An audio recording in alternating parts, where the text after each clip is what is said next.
ভাইরে ভাই, এই ভর্তাটা এত মজা হবে যদি আগে জানতাম তাহলে আমি প্রত্যেক দিনই এই ভর্তাটা খাইতাম।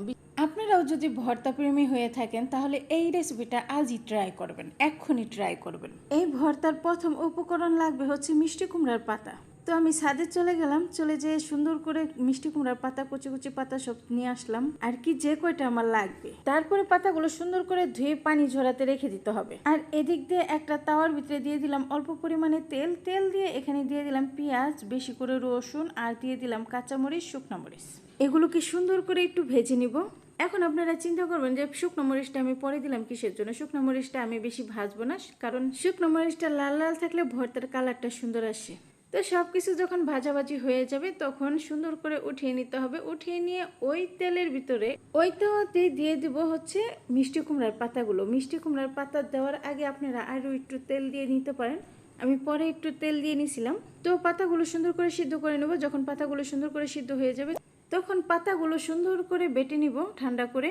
প্রথমে মিষ্টি কুমড়া শাকটাকে ভালো করে বেটে নিব। বেটে নেওয়া হয়ে গেলে তারপরে এখানে দিয়ে দিব হচ্ছে এই ভর্তার মেন উপকরণ বলতে পারেন। এই ভর্তার জান প্রাণ হচ্ছে এই উপকরণটা, এটা হচ্ছে হলুদ সরিষা। হলুদ সরিষাটা দিয়ে সুন্দর করে ভালো করে বেটে নেব।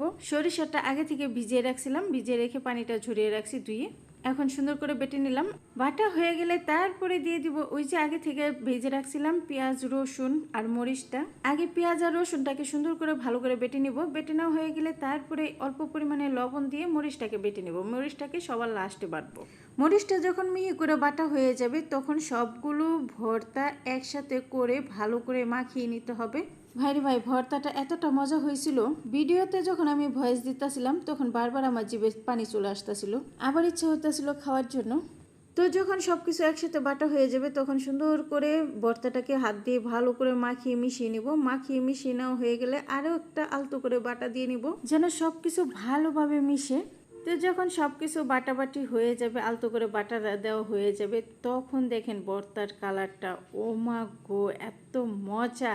গরম ভাতের সাথে যে কি মজা বলে বোঝাতে পারবো না। আর এই ভর্তাটার সাথে খাওয়ার জন্য আমি করছিলাম আলু ভাজি। যারা আলু লাভার আছেন তাদের জন্য তো এই আলু ভাজিটা একদম বেস্ট।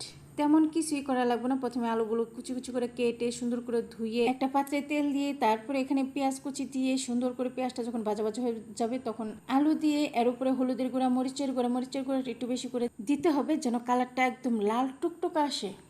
তারপরে আর কি লবণ দিয়ে ভালো করে উল্টা পাল্টায় শুধু তেলের ভিতরে ভাজা ভাজা করলেই হয়ে যাবে সুন্দর আলু ভাজি। আর নামানোর আগে অবশ্যই ধনিয়া পাতা তো দিতেই হবে। ধনিয়া পাতা কুচি দিয়ে সুন্দর করে একটু নাড়াচাড়া দিয়ে নামিয়ে গরম ভাতের সাথে খেতে যে এই আলু ভাজিটা কি মজা!